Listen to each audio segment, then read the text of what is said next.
been doing? Well, because I didn't want people to see you coming in and out of the chair and all that. Who cares? Well, I don't know. I don't know what you're I'm not that, potentially I'm not caring that about. vain. In any case, we're live, it says. Who knows how much of that went out there. Hello, welcome. This is Behind the Scenes of AV Rant. This is the live recording as Tom and I talk to one another on Skype, so there could be technical difficulties as there frequently are on such things, and that's why we have a complete version that goes out later in the week where I have cleaned up the audio, if nothing else, and put show notes with times for each person's questions down below. So that is the reason to watch the completed version if this one is all messed up. Yeah, you've been warned, and Tom can start when he pleases. Oh. Let me just blow this up a little bit bigger. Sorry, I was expecting you to ramble on for a little bit longer. I'm trying to save time for you. Well, it's unusual. It's unusual for you. Oh my God, our patrons went way down. Welcome to another edition of AV Rant. I'm Tom Andry, and I'm here with Rob H. This is AV Rant. It's your home theater and AV questions answered. By the time you're actually hearing this episode, you will have Lee's review of the SVS SP2000 Pro subs. I am bound and determined to get that out. And yeah, it was a good thing I mentioned it last week because it didn't get out last week because, stuff, life, things don't get done sometimes. I apologize. How is that possible? How is it possible? How is it possible that things don't get done sometimes? That never happens in my house with three children who are mad at us because we're like, why did you not do your homework? And they said, I did. And we say, except for every metric known to man that says you didn't. So, it never happens, Rob. I don't know what you're talking about. Well, I try my best to put things out. Of course when you do. Intend and say I will. Of course you do. I think I was very careful in never actually saying it would come out last week. I don't know why we numbered it the way that you insisted on numbering it. It was because that's the way we recorded it, and I'd rather it just not get out of sequence, That's not out of sequence. It's a standalone episode. We number it whatever number it is when it's time for it to go out. We're talking about 695 anyway, and by the time you're hearing this, it should be that, except for the live crew, but that's a very small number of people, so yeah. Who knows? We could have millions of people just right not now being told by YouTube. That's right. All right. I'll buy into that. All right. This is AV Rant, the podcast that answers your home theater and AV questions. Get your questions answered. All you have to do is ask. You ask by emailing us at question@avrant.com. You go to avrant.com. Leave us a comment there. Facebook.com/AVRant podcast. YouTube.com/AVRant, which will someday have a video of a podcast with Lee and his review. It sure will. The SB2000 subwoofers.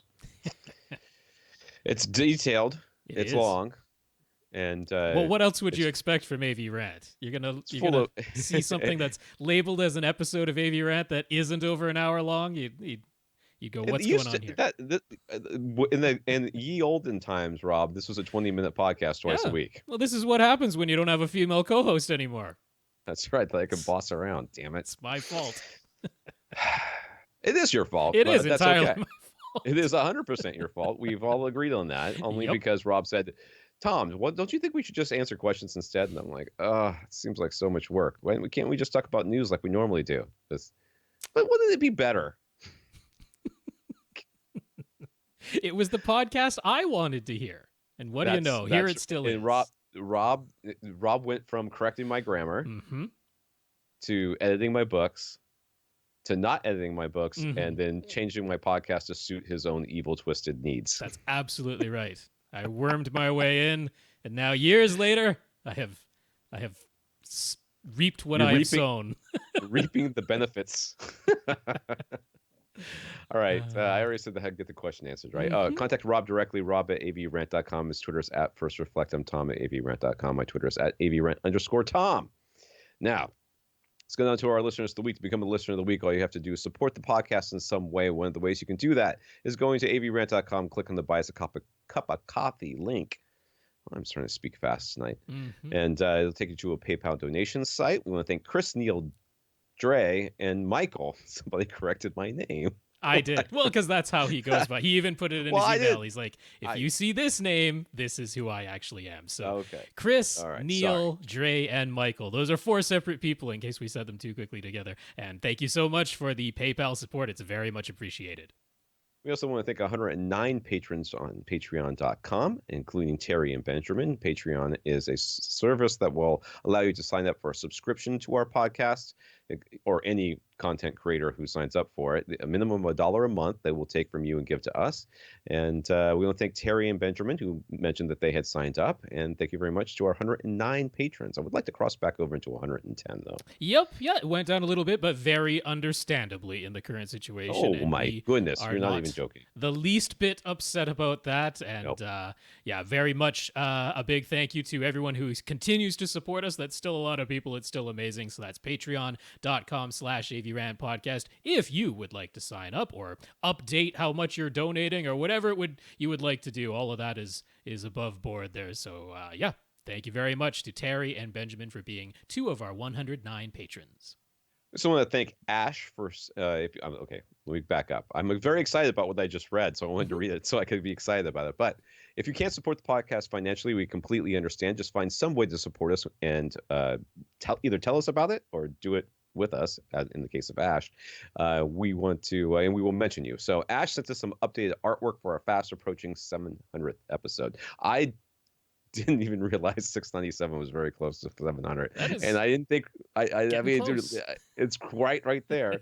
And so our 700th episode is quickly approaching, and Ash has sent us some 700th episode artwork that I have not seen, though I can imagine what it looks like. Yep. It's not a large departure from Ash's previous artwork. All the artwork that you see, our lower third that's on our video, our little splash logo and stuff that's up on Facebook and on YouTube, if it's just the generic one, that was all made by Ash. So huge thanks to him, and he continues to support us that way. He is very, very busy right now, so hugely appreciated that he's still thinking of us and willing to do that. I appreciate it too, 100%. We also want to thank Daniel for offering to send me a Roku. We talked about that last week, I think, and then I guess, did you forward it, or did he just send it? He just heard it and did that all on his own, which is awesome. Okay. Thank you, Daniel. I did accept that mostly because I'm tired of messing with the Xbox. Yep. Even though they'll stay in the system and we will be using it for many things, including playing. My kids have started playing games on it again. Why is it so hot in here? I'm going to have to. I do not know. Could be that you live in Florida. That might be the problem. Could be that it is. It was a nice kind of temperate-ish day, and it's not cool enough to cool down the house, but not warm enough to kick on the AC. So I want to thank Daniel, and I will thank him again when I get the Roku, and then. What will benefit Roku and Roku users is that I will have much experience with Roku, and I'll be able to talk about it. And that's good. I don't use a Roku, so one of us should, and that's a good thing. Thank you, Daniel. Dre told Acoustic Panels Canada that we sent him their way, so that's good. Thank you for talking this up to them. And we got some notes of gratitude from Daniel and Mike, so thank you, gentlemen, as well. Indeed, Dre, thank you for talking us up to Acoustic Panels Canada. And Daniel and Mike, thank you so much for the notes of gratitude for keeping this podcast going. And once again, thank you to everybody who continues to listen and keep this community going. It's really nice. All right, so some news here, I guess. Is that where we're on? News? Yes. This comes from Carl. When nearly every movie theater closed, Universal Pictures decided to release Trolls World Tour via video on demand, basically a $20 rental, on the same day that it was initially going to come out in theaters. It made over $100 million. And after 3 weeks, it has brought in more revenue for Universal than the original Trolls movie did after 3 weeks in theaters. So Universal CEO got all excited and proclaimed that even after theaters reopen, they might release more movies day and date to home rental. Sir, if nothing else good comes out of this pandemic other than this, he threw it out there. He's like, this exceeded all expectations. We might do it again. Are you kidding me? Are you kidding me? Kids movies in particular. I don't have to take my child to a movie theater full of other people's terrible children. I mean, my children are terrible. I don't want to go there with them. I certainly don't want to go there with them with a bunch of other people who have terrible children as well. This is like hand in glove fit for perfect synergy. Telling you. names. All right. Then Warner Brothers and Disney moved some of their upcoming theatrical releases to video on demand and streaming, and said they were also rethinking their theatrical models. Movie theater owners didn't like that, and AMC said they will now boycott showing all Universal Picture movies until they reverse this announcement and go back to traditional release windows. Yeah, it's not going to be a good time to buy stock in the movie theaters right now. That's I mean, it is kind of the only leverage they have, but how much leverage they really have right now is kind of questionable. So yeah. No. And then Regal Cinemas joined in, saying they haven't gone as far as to say a full boycott, but they are warning all studios, especially Universal, that they won't show any movies that are also released day and date to the home market. Universal has replied that they are disappointed in the fact that we are now losing exactly zero money from you since nobody can go to you anyways. Sorry, sir. It's as we've been saying, there definitely could be lasting changes at the end of all this. I mean, it's certainly highly questionable that Trolls World Tour would have made as much money as a home rental if everyone weren't locked at home. Yes, and also without being the benefit of essentially being the first major movie that was supposed to be a theatrical release. Like, it was the first one that got announced where, nope, not going to be in the theater, going to be a home release on the day it initially was going to be in the theater. So it was a novel thing. There's obviously everybody is stuck at home. So those things will change how much that'll actually work out. But the point is that it's now at least in CEOs' minds that they're considering such things. It's not a complete flat no anymore, and the cinemas are going to have to battle to stay afloat if that carries forward. But the movie theaters are looking at this in completely the wrong way. They absolutely, the theater owners, I mean, I know they're terrified that they're going to lose a ton of revenue. I just don't think it's the case. They will lose some. Mm-hmm. That is true. I think there's no doubt about that. But they are not going to be, I think, if we see day and date, there's going to be the people who go to movies are going to continue to want to go to movies. And sometimes I'm going to want to, I'm lying. I'm never going to a movie again. But then again, you literally lost me going to one movie a year, like when whatever Star Wars thing comes out. I mean, if they can work out some little bit of profit sharing, it's actually probably going to boost theaters, because there are a ton of people who just don't go to movie theaters anymore. And they'll get a little something from that. And also, you know what? If it helps keep some of the people that I don't want to be in a movie theater with, if they just decide, I'll just rent it at home, and it's actually only movie lovers who go to movie theaters, I'm like, well, I'll actually go to movie theaters even more if it turns out that way, because the thing that keeps me away from movie theaters are the people, not the movies. So, anything that can have actual people who want to be at the theater to watch the movie, of all things, if that's what it turns more into, then I will go. There's very much a chance that I might go, because like for a single person, it would still, as long as you don't buy a bunch of popcorn and crap, it would still be cheaper to go to the movie. To a single ticket, To a single ticket. And I might do that so I can go to a movie that I know my kids don't want to see, or I don't want to take my kids to. And I know my wife, everything I want to see, my wife doesn't want to see. So that's not a problem. So I could go to the movies by myself and save some money and not have to deal with my kids or my wife, saying, what was happening again? Who is that person with that glowy glove with all the gems in it? Like, listen, I'm not going to stop this movie. Just, I'll give you the comic book afterwards. So yes, I understand the movie theaters' fears. They're valid, but I think what Rob just said about some sort of profit sharing or some sort of incentive from the movie studio's point of view that says, hey, make sure we're going to release at the same time, but you're going to get a cut of the on-demand sales, and therefore and if it even means that they can then go into their movie theaters and say, okay, we're going to cut the theaters in half, or we're going to somehow change the size of the theater so we can show more movies at the same at different times and that sort of thing. I don't know. There could be some benefits for them out of this. I doubt we'll see that, but we'll see. All right, some comments here. Terry pointed out that Rob might have incorrectly stated some of the cat cable bandwidth limits. Yeah, we talked about Cat 5 and 5E and Cat 5, Cat 6 and 6A and all that last week. Honestly, I don't know if I misspoke at some point. I didn't listen back carefully enough to catch if I might have said something. But overall, the basic thing is, first of all, I'll have the link where I took most of the information from, and then he also sent a link where he was taking some of the information from. So I'll post both of those links. You can have a look for yourself. But the basic idea is that as you go up in the category category specification number for Ethernet cabling.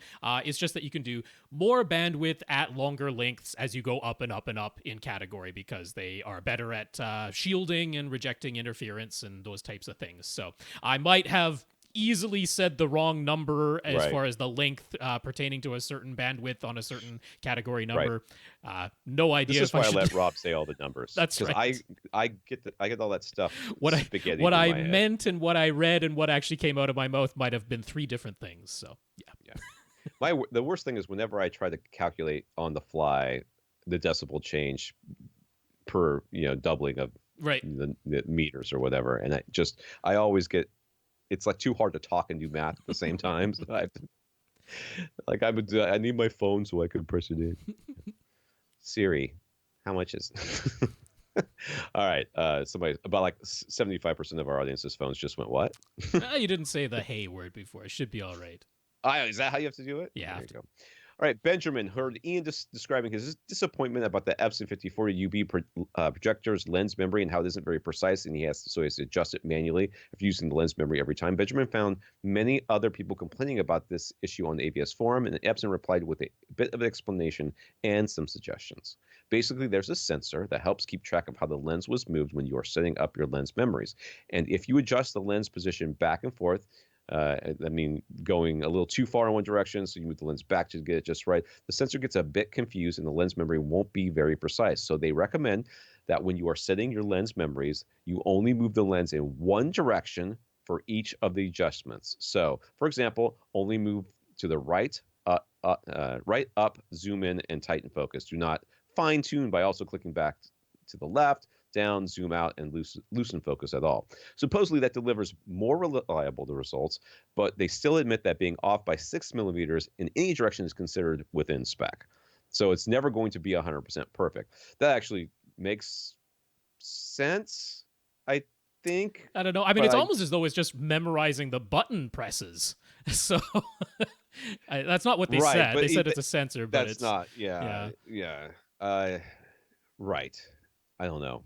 It kind of makes it's one of the, like in psychology we used to talk about face validity, which we don't talk about anymore. But face validity was this idea that something on its face, just by describing it to somebody, they go, yeah, that kind of makes sense. This kind of makes sense, but it kind of makes sense in the way that things that are way more complicated than they're being described make sense. Yeah. It's like I could feel that underneath what you just said. There's a whole lot of engineers going, that is totally not true. Right.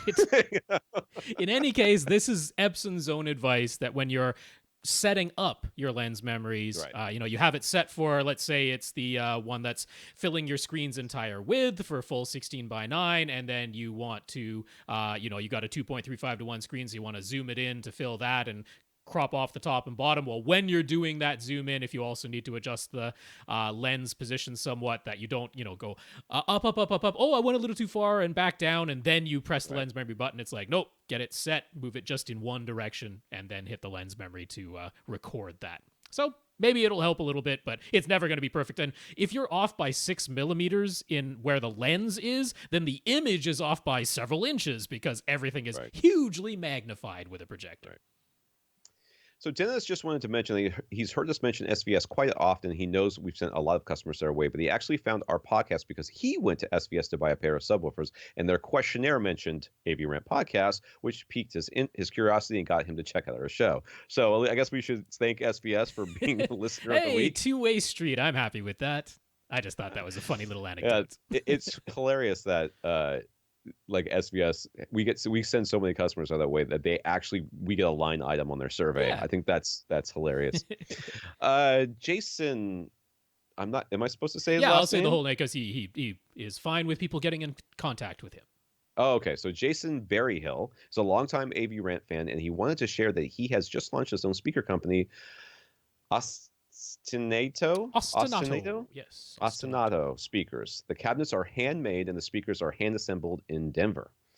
He's going after the affordable high end, starting with three models: the 2350 a pair desktop, a 3950 a pair of three-way monitors, and the 2650 each. I don't know what that. Oh, large center. All of them use a ribbon tweeter and come in 3 available real wood finishes. That is so hard to say, I swear. Check them out if you're interested. You definitely drop Jason a line and mention AV Rant if you'd like more information. I'm going to click on the link so I can see them for the first time ever. Now, they are those speakers. I can't tell. They don't look like RAL ribbon tweeters because RAL always has the weird little sawtooth thingies on either side of their ribbons. So I'm not sure what brand of ribbon tweeter that is. But yeah, I mean, I'm quite in favor of true ribbons. They do have that very nice, very fast transient response by virtue of having exceedingly little mass, and that is a big center speaker. It's got dual mid-range drivers in the center speaker designs. That's a big honking boy right there. Yeah. Cool. Yeah. Cool. Well, we might take a listen to these. Which ones were the monitors are? The monitors are the three-ways, yeah. He doesn't have any towers, but those three-way monitors them's big. They would go on stands. They're not floor standers. But, yeah, they're not floor standers. Yeah. But I wonder how big they are compared. They look much bigger than the Ultras. Oh, yeah. SVS Ultras. They look like they're at least a third bigger than the Ultras. Wow, that would take almost a custom stand for those. You should also still sell stands. Yeah. Jason, you should add a stand option to that because that's not going to be an easy thing to find a stand for. I mean, it looks like it's just needs a stand as big as a cinder block. I mean, it doesn't look like it needs to be much higher than that. So cool. All right, let's answer some questions here. Grinder asks, is it possible for a movie to be playing in a BT 709 color 8-bit and still be HDR?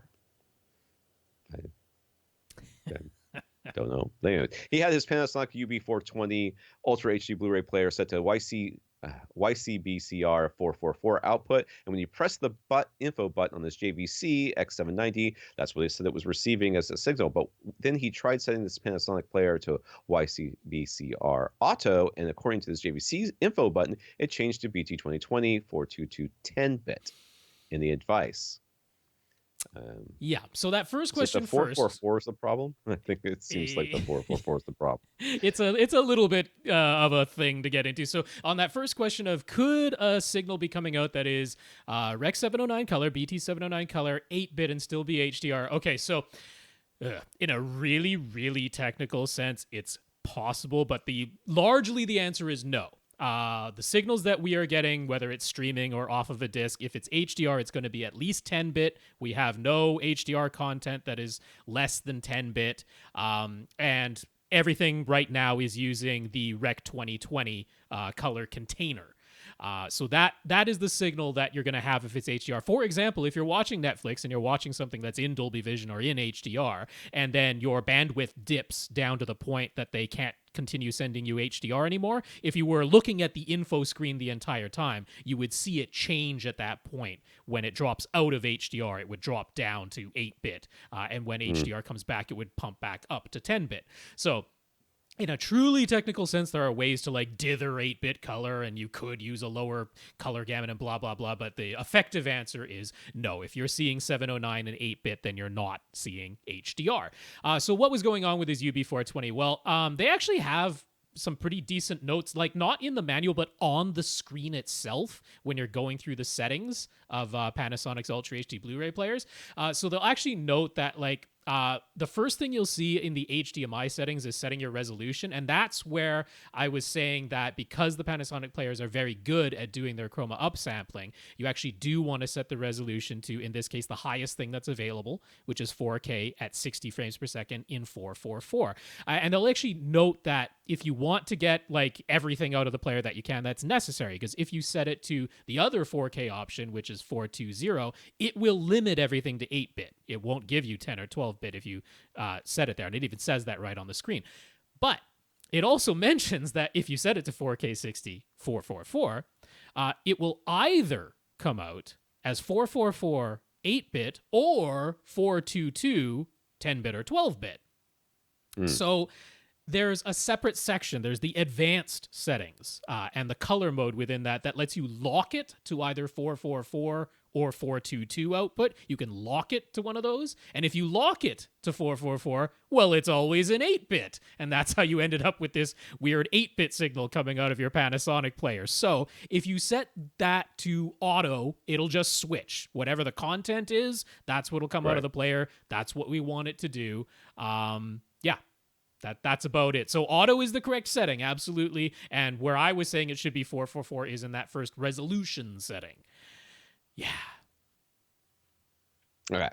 So we've talked about the benefits of absorption panels on the side walls at the first reflection points, and we've also often recommended having absorption on the front wall directly behind the front speakers, sometimes even saying to cover the entire front wall if there's going to be a false wall. But what about directly to the side of a front left-right speaker? Is there any benefit to having an absorption panel on the side wall directly beside the speaker? There is a benefit to having absorption anywhere you can put it most of the time. So is there a direct benefit? So the reason hit your ear next, basically, and we want to try to block that from happening because we want to get our face or speakers, but we're just kind of, a lot of times there's ports in the back, we're just trying to catch whatever sounds going back that direction. The bass will wrap around, the tweeter will not really close to the wall. That might be your first reflection point anyways, but we identified as being one that would be the most benefit. So if you're only going to put a certain number of panels, we're going to try to get the most benefit we can. We want them on your first reflection points. We want them behind your head, on the back wall there. We want them in behind the front speakers, and we want bass trapping in the corners. Yeah, and very often people are trying to use thinner panels just because, hey, they don't want to take up too much room in their room, and that makes all the sense in the world. And thinner panels can be useful at the reflection points, at the first reflection points on the side walls, on the wall directly behind you, because for those specific spot reflections, we're concerned about the upper frequencies, the higher end of the mid-range and the treble, and thinner panels are fine at absorbing those higher frequencies. But when you're putting panels basically anywhere else in your room, if it's the corners, if it's the full front wall, if it's directly to the sides of your speakers, there we're more concerned with basically trying to reduce like boundary gain. If your speakers are spread out wide so they're very close to your side walls, well then a thicker panel there might help to reduce some of the boundary gain that's happening, get you closer to even linear frequency response again, instead of there being this sort of boost in the lower mid-range that might happen just by virtue of being physically close to a wall. So the panels that would go directly to the sides of your speakers, we would want them to be thicker. We want them to be like 4 inches thick with like a 1-inch air gap, that type of thing, or like basically like a 6-inch panel. Because if they're thin, there isn't much treble that we're worried about reflecting off directly to the sides of the speakers. So if they're thicker, it makes some sense for reducing boundary gain. Jason. So Jason has a 5.1 setup, but when he moved into his current house over 6 years ago, there were already wires at the top of his wall for front height speakers. He never covered them with a wall plate or anything. They've just been hanging there. Then his wife finally asked him, when are you going to do something about those wires? She probably meant get rid of them. But he's taking this as an opportunity to install a new pair of speakers. Yep. He's using EMP Tech Impression Series towers and the big Impression Series center. His sub is SVS PC2000. His surrounds are Fluence dipoles. Remember EMP Tech? I kind of missed that company. I miss EMP it was just Tech, RBH, but I hated it. I hated the name. Because okay. I was like, it was a nod to the dealers. Just like we were talking about with the movie theaters earlier. RBH was so terrified. This is like inside baseball talk here, but RBH was so afraid of upsetting their dealers by direct selling the name RBH. They were afraid that dealers were going to drop them and everything else, that they came up with this entire new brand, EMP Tech. It stood for something. I don't remember what it stood for.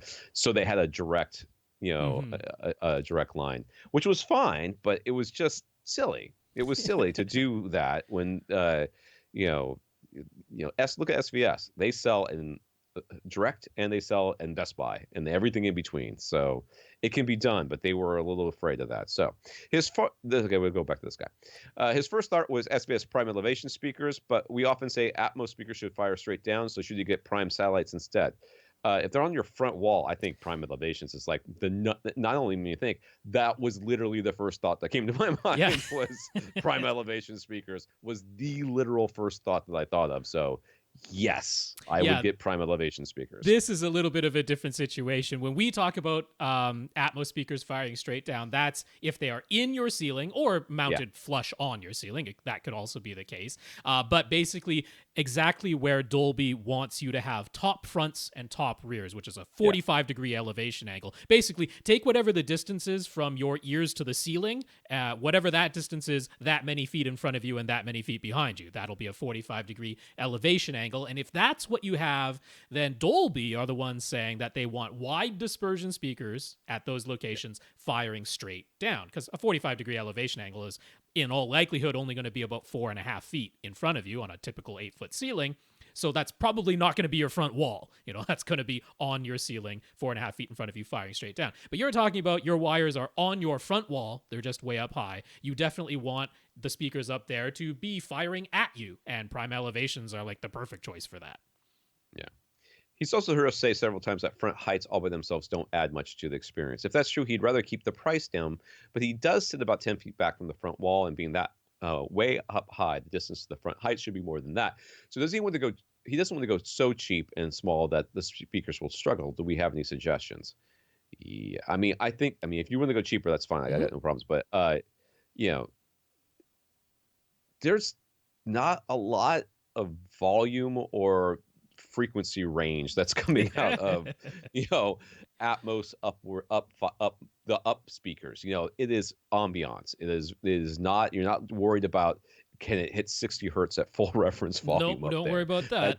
That's never going to be an issue for you. So I would not want to get like the world's wussiest speaker and put it up there, but you can even at 10, 12, 14 feet, I don't think you'll have any problems with anything that will be up there. Yeah, I think over at Accessories for Less, they have the Boston Acoustics Soundware 4.5. Oh, those square ones, right? Yeah, they're kind of a little bit, well, they're all angly, but they're meant so that you can put them into a corner like that. Into a corner, which actually might work out pretty well in the type of scenario I think so too. He's describing. They also do have just a full ball pivot wall mount that is very easy to connect, and they are not as teeny tiny as these images you're looking at might make you believe. These are teeny tiny little 2-inch Bose cubes or something like that. But no, the Soundware 4.5 is because it's a 4.5-inch driver in there and a tweeter separate from that. A 6-inch cube. Yeah, exactly. Basically. Yeah. So they're compact. They're not gigantic, but they are also not. And they're coaxial, aren't they? They're coaxial inside there. No, the tweeter's actually separate in there. It's Is it really? Yeah, you wouldn't guess it from looking at it, but it is. Anyways, I've heard those speakers before. Those are perfect. Yeah, they're $80 each. So it's $160 for a pair of them, but that's cheaper than the prime elevations for sure. Yeah. So if you want to stick with SVS, you're fine there. If you want to go this way, you're fine there. So I think either way will be fine. Neil's room is roughly 17.5 by 12 by 7 feet 2 inches tall. So don't invite any basketball players over. But it isn't a perfect rectangle since part of the ceiling is pitched, and the very top. This is the very top floor of his house. It's an enclosed space though, so not a huge volume of air. 17.5 by 12. Okay, so it's pitched, and the top of the pitched area is 7.2. So yes, that's right. Yeah, he has an old Ruark logarithm sub. Oh, logarithm. Sorry, that just threw me off. I don't think it is. There's no TH in there. It's a Logrim. I think it's like a Scandinavian name. I think it's not logarithm. It's not supposed to be logarithm. No, it's Ruark Logrim. I don't know, dude. I've never heard of it. Anyways, I guess he and us, none of us have any idea on specs. And based on our advice, he got an SBS SB2000 that he put in his front left corner. He tried putting his old sub in the rear right corner for that dual sub goodness, but he finds himself wanting an upgrade. The seemingly obvious thing would be to get a new SB2000 Pro that should easily match with this SB2000, correct? But then he got to thinking, the PB2000 Pro says it plays even lower, all the way down to 16 hertz. And we've been saying it's okay to use that one ported sub with one sealed sub, right? And even if it turns out not to sound great with one ported and one sealed, the PB2000 Pro has the option of plugging its ports and running it sealed, where it still claims to play lower than the SB2000 Pro at 17 hertz versus 19 hertz. But then he remembered Tom's advice: build a cardboard box, and he did. It's big, too big. The PB2000 Pro wasn't going to fit. So then he thought, this is so fun to go down the rabbit hole with other people and their money and not my money. Then he thought the PC2000 Pro, but that one doesn't have the option to be sealed, and it fires down, which makes him worry since he's on the very top floor. Don't worry about that part. So that led him to consider the SB3000, perfect size, sealed, but it only says 18 hertz, so we can clear up the confusion for him. If he can get a sub that plays even lower than the SB2000, shouldn't he? Can we help him climb back out of this rabbit hole? All right. So we have said many times that if you can sealed and ported subs, you can put them together just fine, no problem. As long as the weaker of the two in terms of output and extension, as long as the weaker of the two is sufficient in output and extension, or the room size, then the other one is going to have more headroom. But as long as the weaker of the two is sufficient, well, it's fine for the other one to go even louder. That's not going to harm anything. So the things to consider, obviously, when you are looking at pairing two different subs together is the first thing that what Rob just said, making sure that both subs individually are adequate for your room. Yeah. Okay. As long as both subs are adequate for your room, then that's the first hurdle. Now, let me just too long didn't read version of this, because I'm going to go on for a bit here, is that once you get a sub that goes lower than the other sub, you're never going to be happy with that first sub again. And then we're going to be right back here trying to talk you off of the PC 4000 ledge. So once you start pairing these two subs together, so what's the problem with having two subs of unequal performance as far as extension, how low they can play? What's the problem there? Well, the problem ends up being that you have dual subs because you want to have even response or a uniform response across your entire seating area, hopefully your entire room, but definitely the entire seating area. The minute that one sub drops off and the other sub is playing lower for that number of hertz, which in this case is like 3. Yes. in a literally inaudible part of the frequency spectrum. Yeah. But I'm telling you this so that later on when you come to me and say, I can hear the difference. No, you can't. But for those 3 or 4 hertz or whatever it is, you're technically only back to having one sub. And therefore, the evenness across the seats at those 3 hertz that are, in fact, inaudible, but you can feel them. Some people will feel it differently than other people. That's the concern. And you could even have like a crazy standing wave down there that like people will be like, why am I feeling this weird pressure wave? And the person right next to them is like, I ain't feeling nothing. You're insane. And you can have fun. You're nuts. Yeah. So maybe there's a silver lining right there. So my suggestion to you is to get an SB2000 Pro and shut up.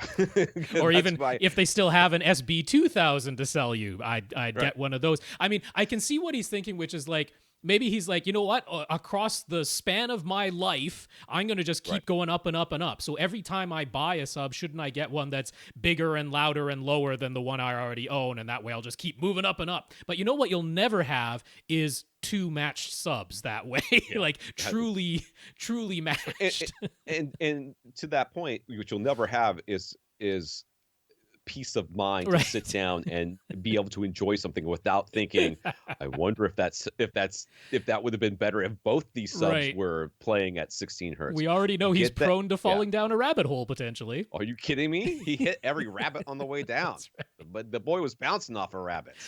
But I mean, given his room size, given that this is an enclosed room, the SB2000 should be 100% sufficient in this room. Now, again, maybe he's thinking, maybe he's not planning to live here forever and ever. And he's like, if I move to a larger space or I go someplace that has an open concept, won't it be to my benefit to have a sub that can play louder and lower at that point? It could be the case, but I certainly wouldn't go to like buying a sub that physically doesn't fit where you already live. This is from a man who sits within arm's reach of two. Was it PC 13 Ultras? Yes, 13. What Ultras, would be now PC 4000s, basically. Right. So I know what you're saying, dude, and I understand that, but for your peace of mind and for your general enjoyment of your home theater, either replace both subs, Right. or get another SP2000. Agreed. Those are your only two options. Anything else is going to drive you mad. Agreed. So I that's what I say. Josh. So Josh uses a pair of KEF LS50 speakers with the SVS SB1000 subwoofer as a 2.1 computer speaker setup. That's a very nice computer speaker setup. I was going to say. Very nice. Did you put the subwoofer underneath your seat and you're like, every time you want to just get that massaging fingers feeling, you just play some bass sweeps? But the LS50s, wow, that's the way to live, man. He's been using a NAD D3020 DAC amplifier via its USB connection. He likes the compact form factor and that it can stand vertically. But its display hasn't worked properly ever since it was a year old, and now some sort of audio driver update for Windows 10. What?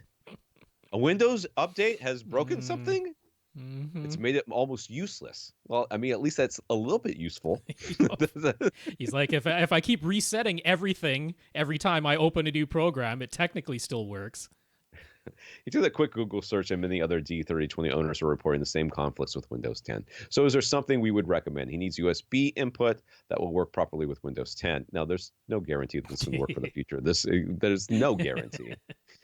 He needs stereo amplification with regular speaker binary inputs for his KEF LS50s, a subwoofer output, a headphone jack, and all in the compact size with the bonus points if it can stand vertically. Anything can stand vertically if you try hard enough. Now, I did want to make a clarification, because trying to find a product that checks all these boxes, it's nigh impossible to find one that has actual bass management.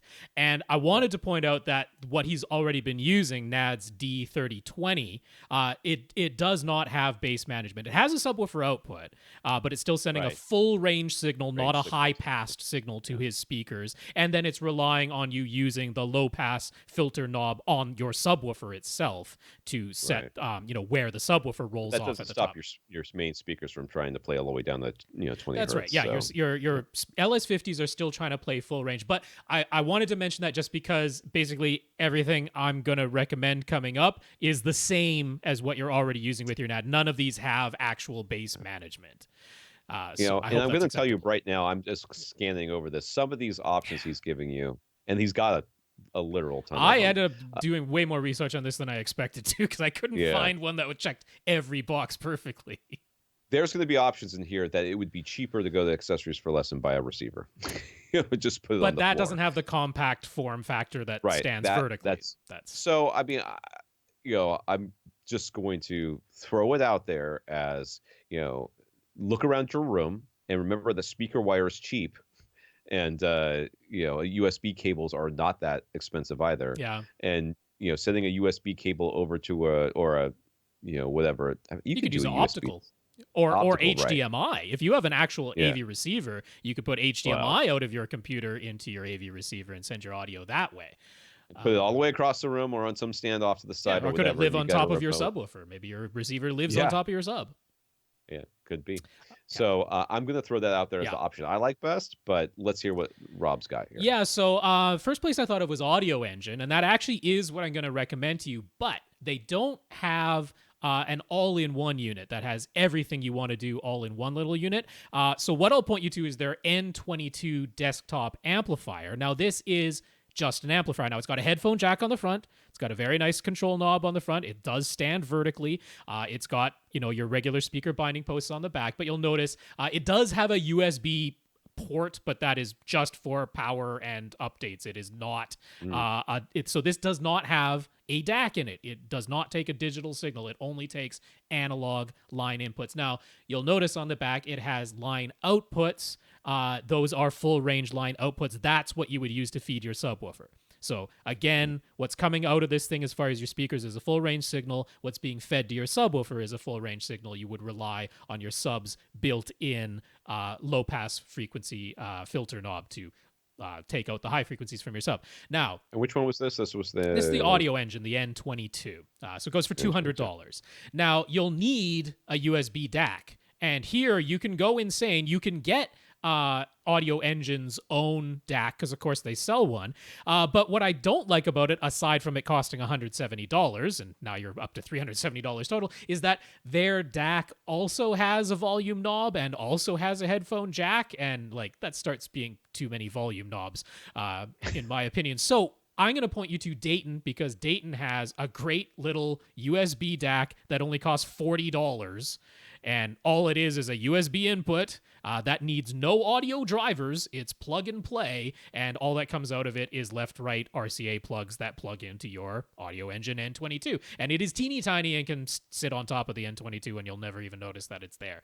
Look at these separates we're suggesting here. Yeah, kind of. Yeah.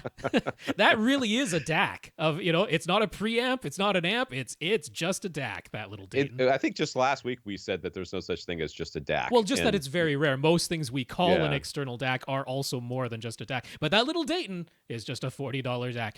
Now, if you want a unit that can actually do everything that you talked about all in one, there is a unit from a company called SMSL. That goes on Amazon. It's only $145. It's their AD18. It actually is all the things you asked for. It's got a display. It stands vertically. It's got a headphone jack on the front. It's got speaker binding posts on the back. It takes a USB input. It also takes optical. In case you run into more problems, you could use optical. And it has a little 3.5 millimeter jack that you can switch between either being a coaxial input or a subwoofer output, which is really weird and almost certainly the reason some people described having issues with it. Right. But SMSL overall, it is a Chinese brand that, kind of hit and miss on the quality of the products that they sell. I'm not super hyped about it. Also, for its USB input, it does require drivers. So whether those will actually work, because who knows? It might be based on the same chip that the NAD was using, for all I know. So if you're willing to go all the way up to $400, Emotiva does have their TA100. Really nice. Similar to the Stealth one that I have. Yeah. Yeah. So, I mean, rock solid unit, but, it's $400, but does have a USB input, has all the things you're looking for, including summed outputs that can be used to feed your subwoofer. It's just the price there that's a little bit questionable. So the only ones I could really come across that are like compact like this that actually have bass management for the subwoofer output are the wireless ones, like Sonos, their Connect amp actually has a bass managed subwoofer output. Denon Hios, their amp has has a subwoofer output bass managed, but they don't have headphone jacks.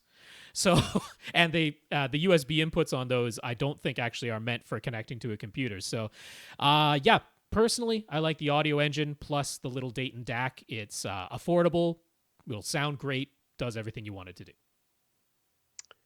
Fun. I'm trying to look at the one of these, and it's got so many pop-ups I can't close the window. Or I also really do like Tom's suggestion of just getting a nice little AV receiver. For like $200. Exactly. It does everything, and bass management and room correction, or at least level matches everything. Yeah.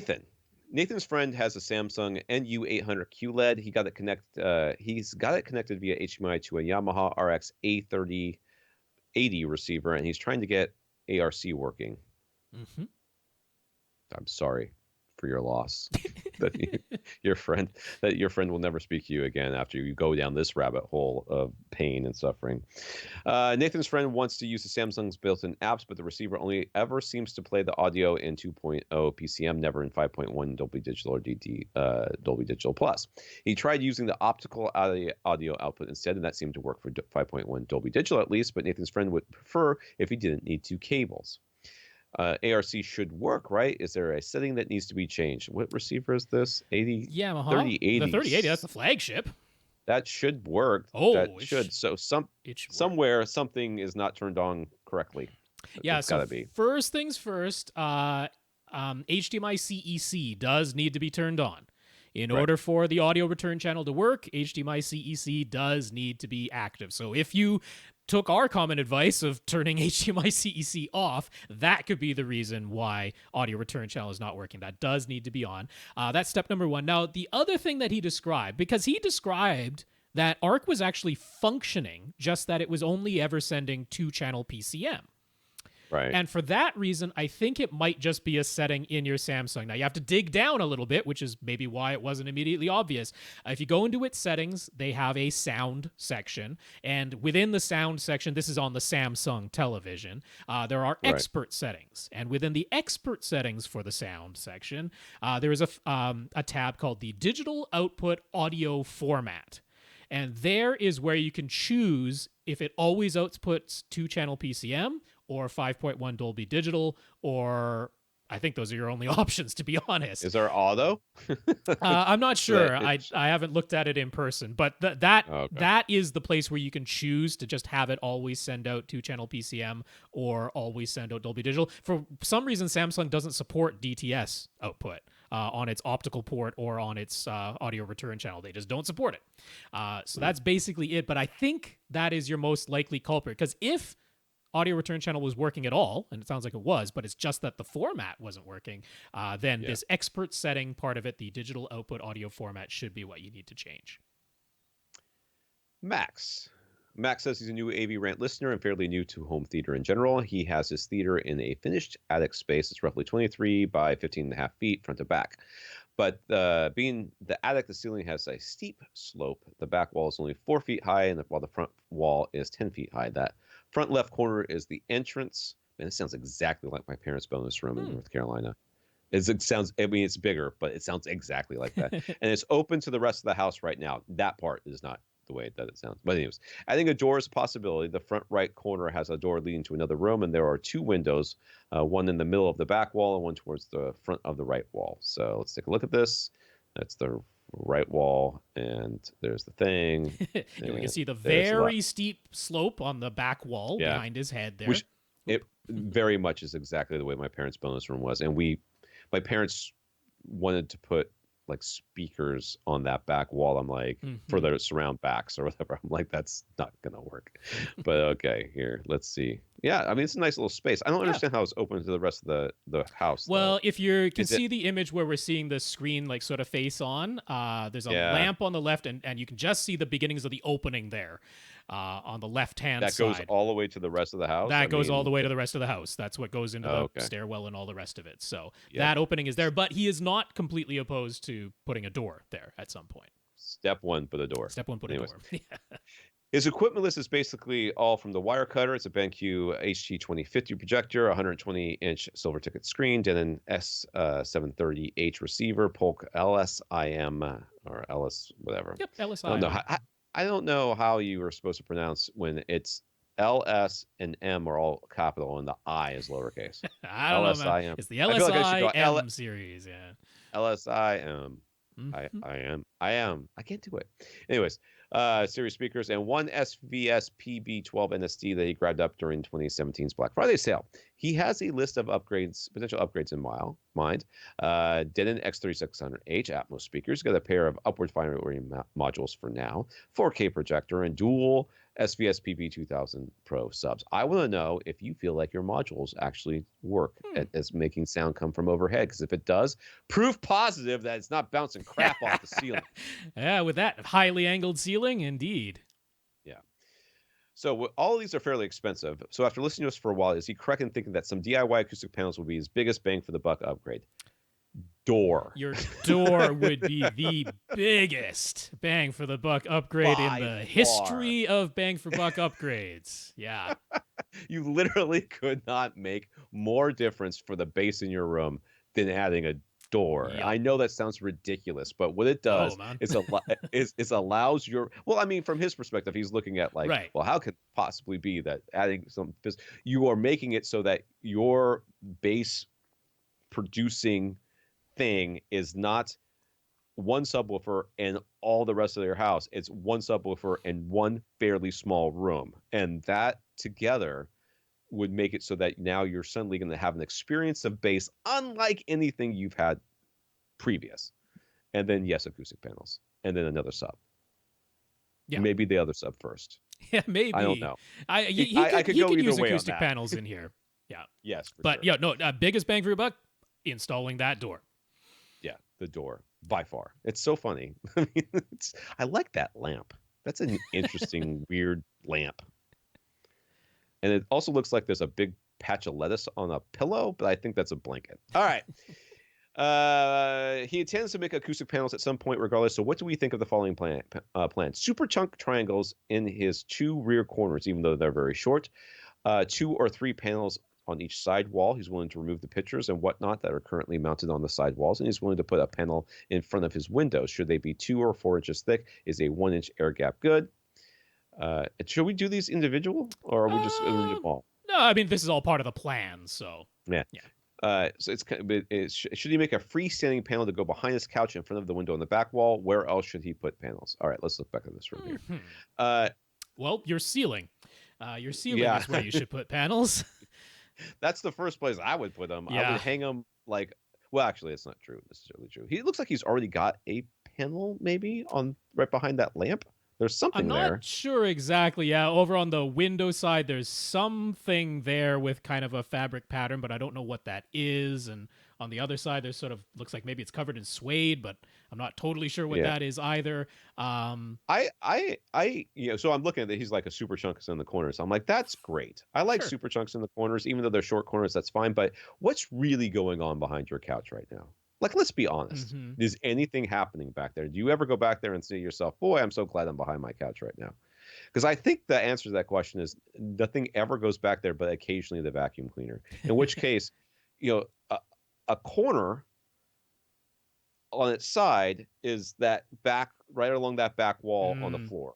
You could super chunk that whole thing if you really want to. You could literally just stack up panels floor to ceiling, just lying on top of each other, and make yourself all the way to the top of the back of your couch, basically, so that you've got like just a massive amount of absorption. That little window bay you've got back there, you could put a panel on there, sure, but why put a panel when you could put a big pile of insulation just and throw some speaker cloth gap in there? You just kind of put a whole big bunch of insulation going up there. Yep. I mean, okay, so what Rob's saying about your angled ceiling part is really true. This is now really it's very rarely the case, but it is a first reflection point for you because you're going to get whatever, because your dispersion is whatever it is, but it's definitely wide enough vertically so that there's some sound's going to hit that and then bounce straight back down to you. Or very close to you, or close enough that you're going to be able to perceive it. And I would want to catch that. And in this instance, we are talking about a reflection point. We're talking about higher frequencies that could potentially be muddying up your dialogue and that type of thing. So they don't have to be super duper thick to still make a very noticeable difference. And that's a good thing because obviously, where his seat is, the ceiling is very close. You don't want to have 4-6-inch thick panels hanging down from the ceiling there. But, this could literally be the case of like 1.5-inch thick batting or a basic insulation just right against the ceiling and some fabric over it to make it look nice. And it's getting rid of a big problem, which is that huge angled section of ceiling right above your head. When it doesn't have to be huge. You could put like a 2-foot square panel, and what I would do is just sit in each seat basically and have somebody take a mirror and put it above you until you can see a speaker. And then that you're like, mark that spot, and then that's sort of the middle of where the panel is going to go, and then sit in the next seat and do the same thing for each seat. I would do that. I think putting a panel behind your head on that window is not a terrible idea. I think that's a perfectly fine idea.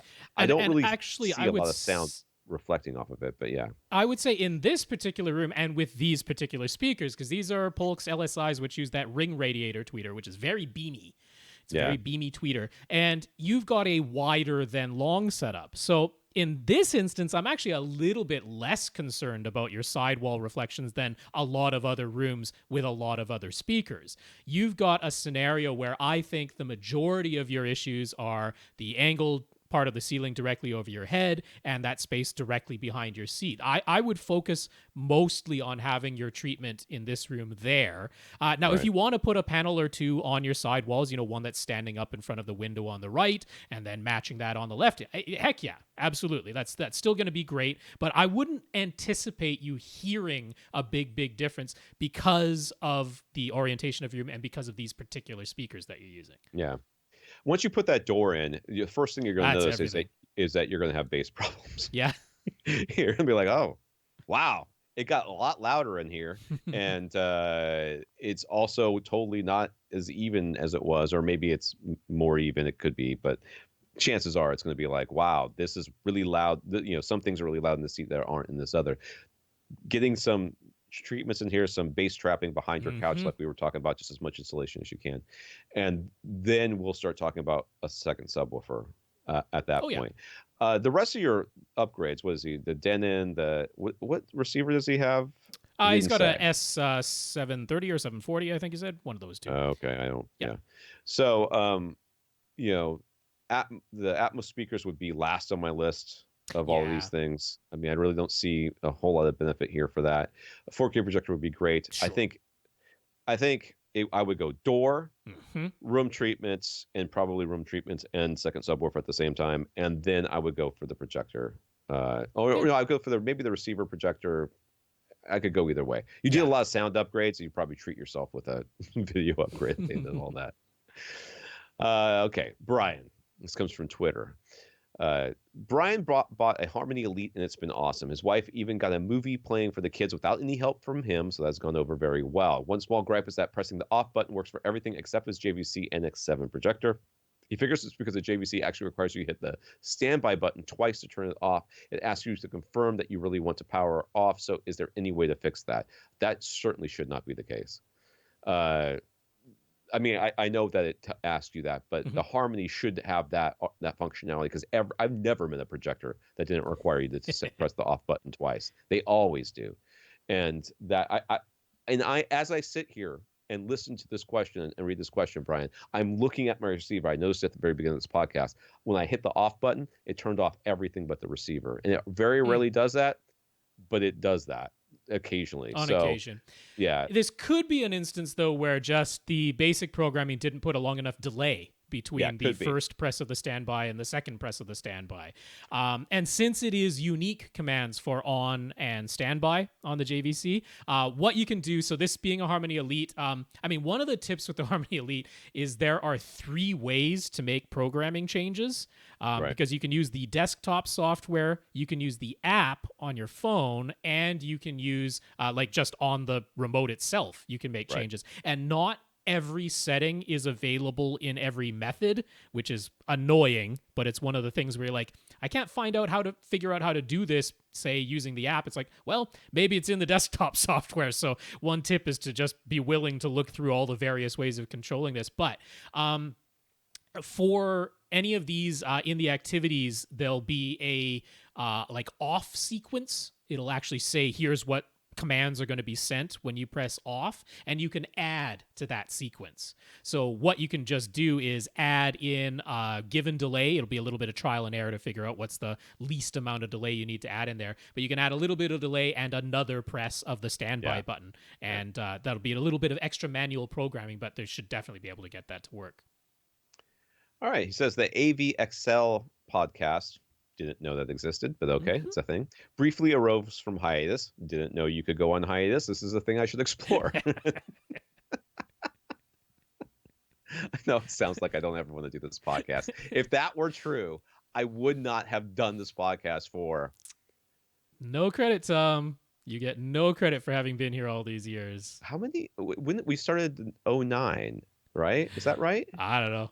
I think so. And it's you've been years. Here longer than that. I have to check. I think it might have been 2007. All right. Anyways, every time I say stuff like that, people get mad. Yep. Somebody sends me an angry email. That's right. Well, if you don't want to do the podcast, don't do the podcast then. If you don't want to listen to the podcast, don't listen to the podcast. Who's forcing you, man?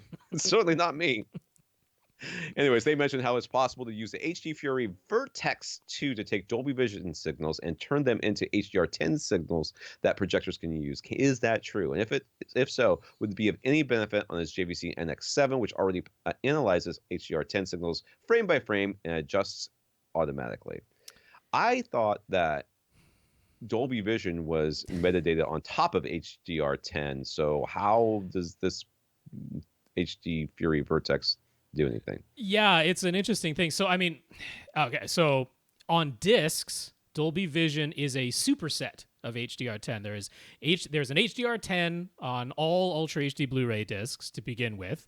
And then if it is a disc that also supports Dolby Vision, that is there as a superset that basically goes further than HDR10 does. It goes up to 12-bit, and it has this frame-by-frame metadata that can only be understood if your player and display have Dolby Vision decoders built into them. Right.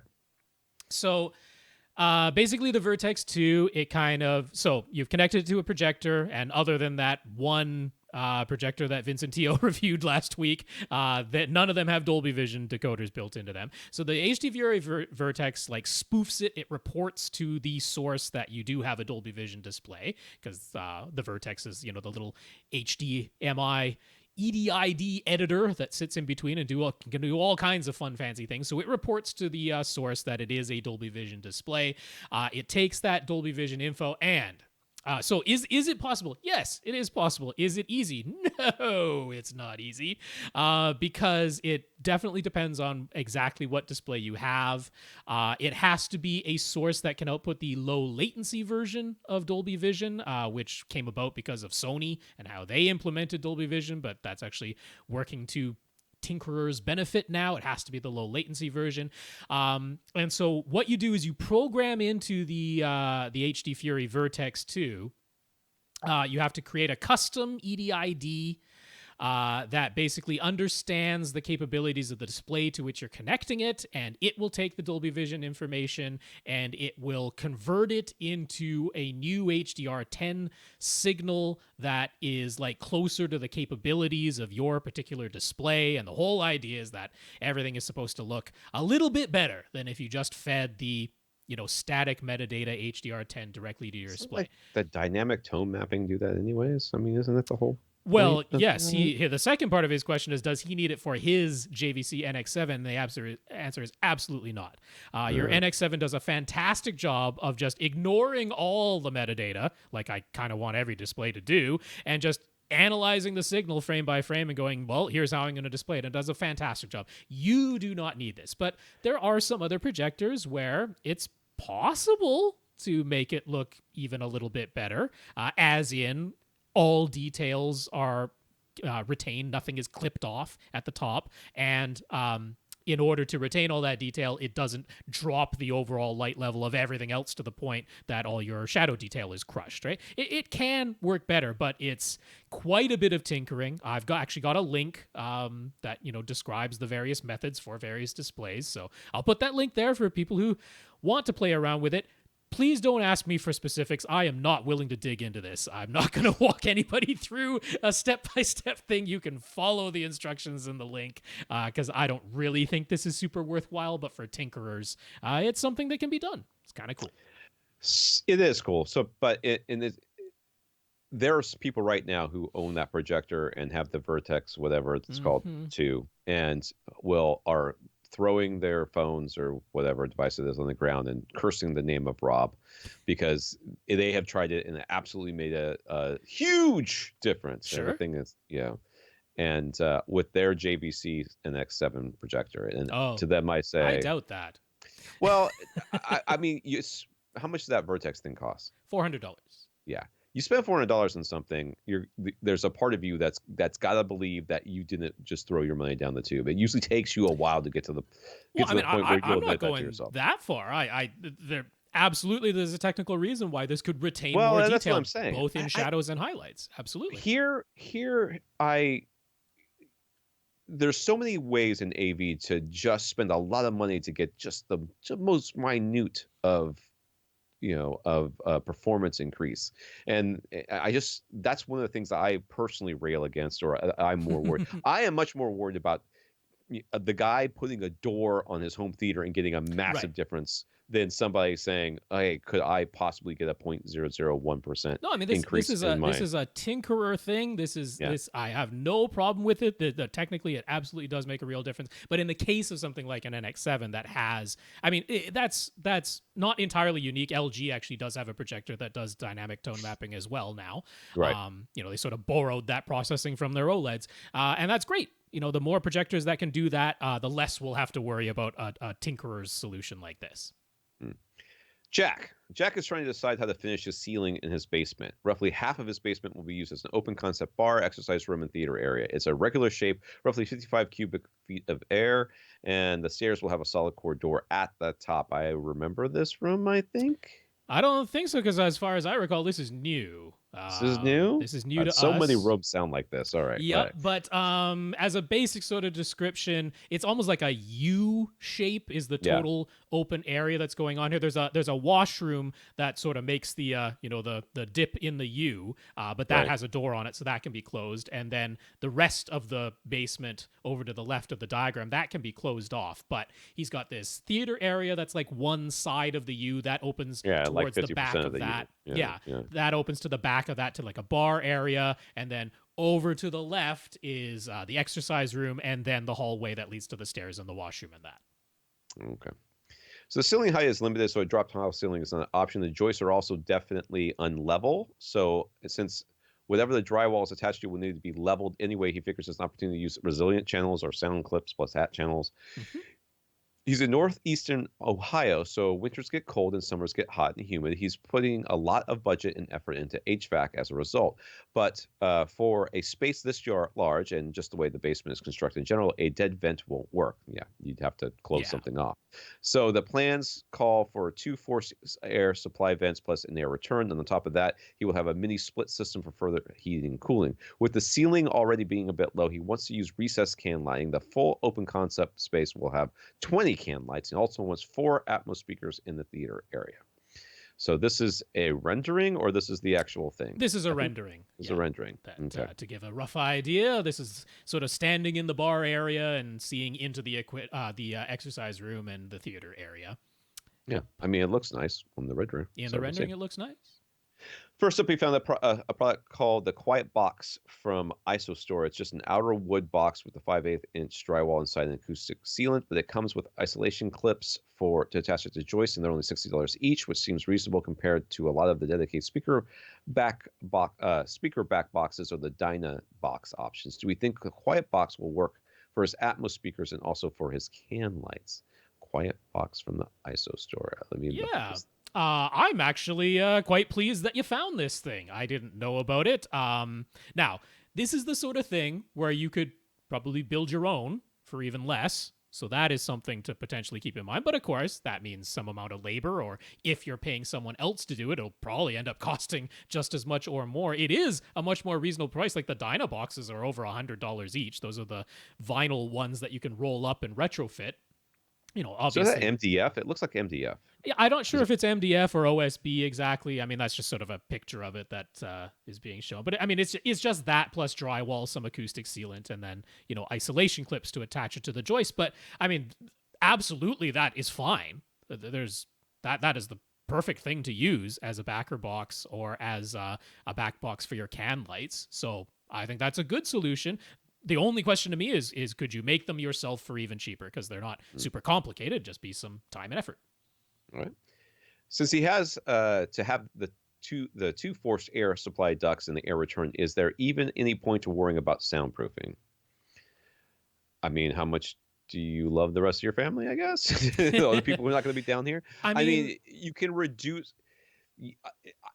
Going from not worrying about to not doing anything is, you know, not being crazy about it and not doing anything is a huge step. So yes, I would worry about it. Would I tell my family, you're never going to hear anything coming from downstairs? You know, it's going to take a lot of money to make that happen anyways, and you probably aren't going to ever be willing to spend that, because I know I wouldn't be. Yeah, so, like you're not going to be able to. You can reduce it. Avoid all flanking paths altogether. That's just out of the cards. You're right about that. But in terms of what you can do with the HVAC that you're going to have installed, there are things that you can do there to reduce, not completely eliminate, you're right about that, but to reduce how much sound transference there is. Because, I mean, it looks as though, you know, this is the basement. I'm assuming that on the other side of this U-shaped section is going to be the utility room somewhere.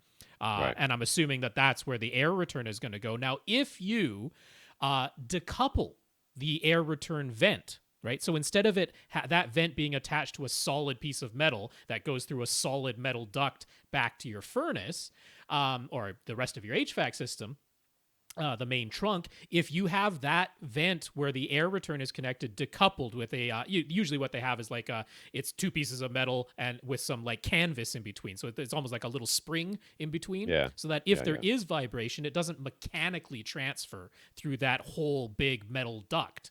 It's been decoupled.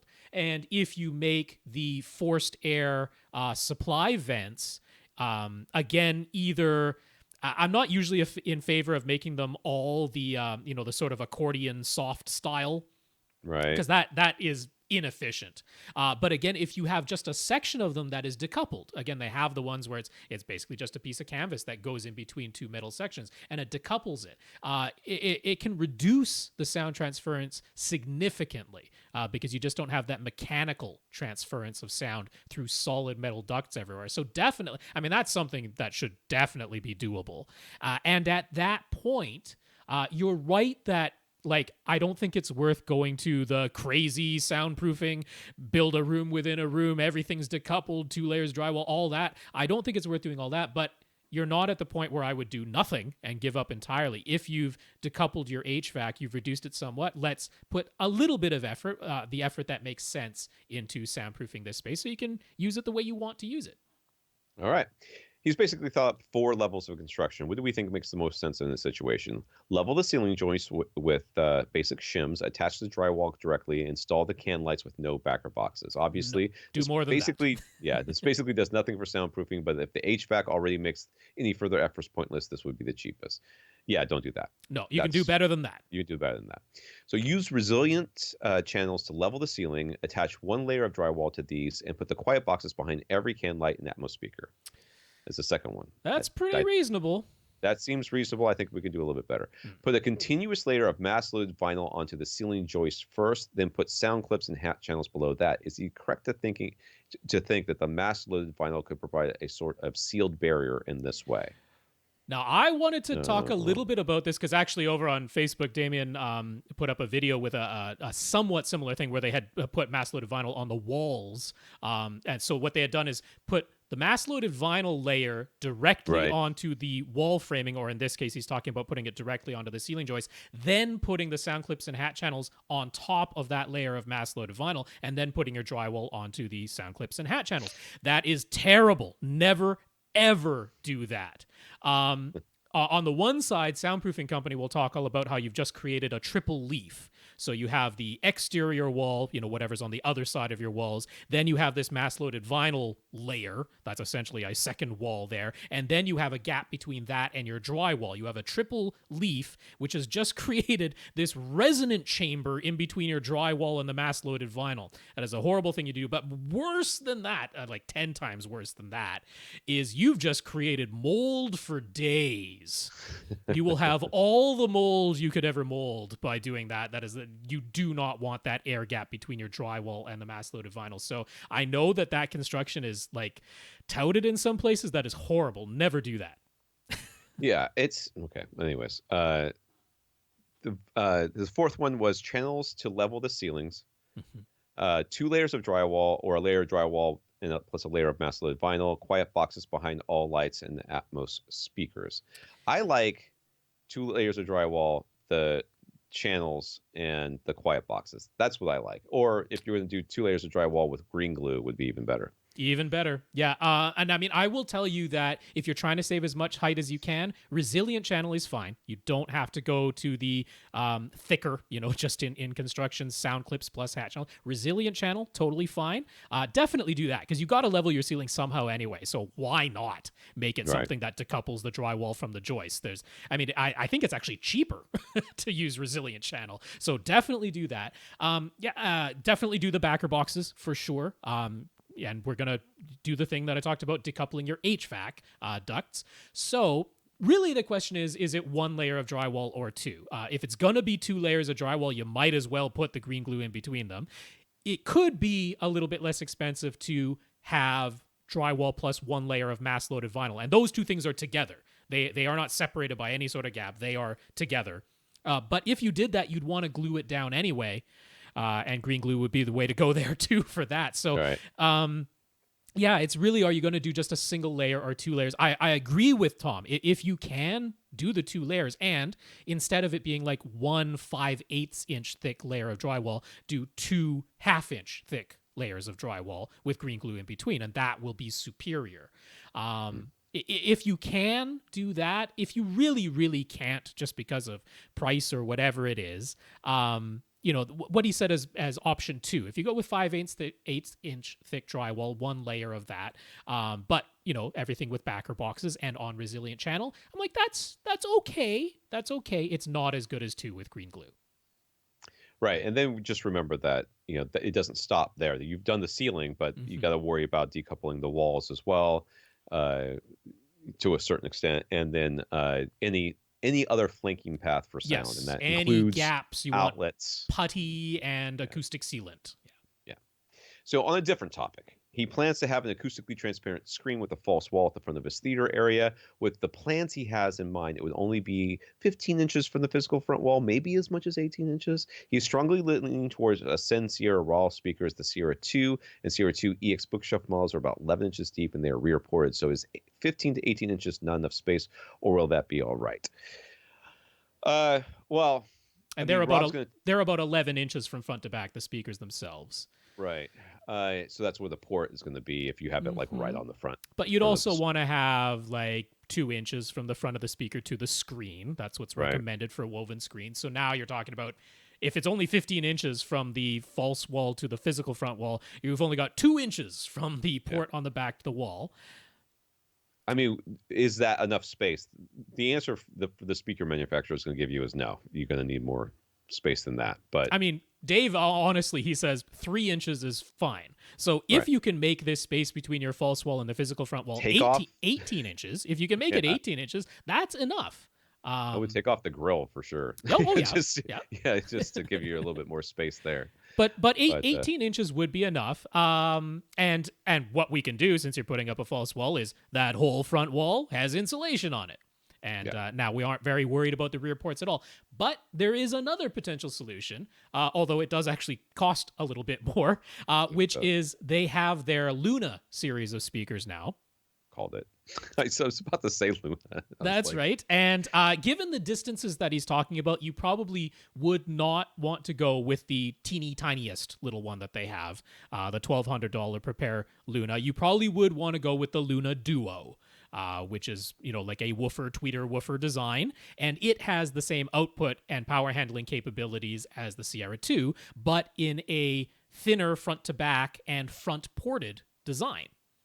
So that's almost ideal for mounting behind a screen. But it does, interestingly, even though they physically look smaller, they actually are more expensive than the Sierra 2.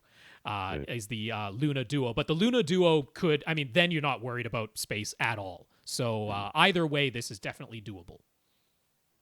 Okay.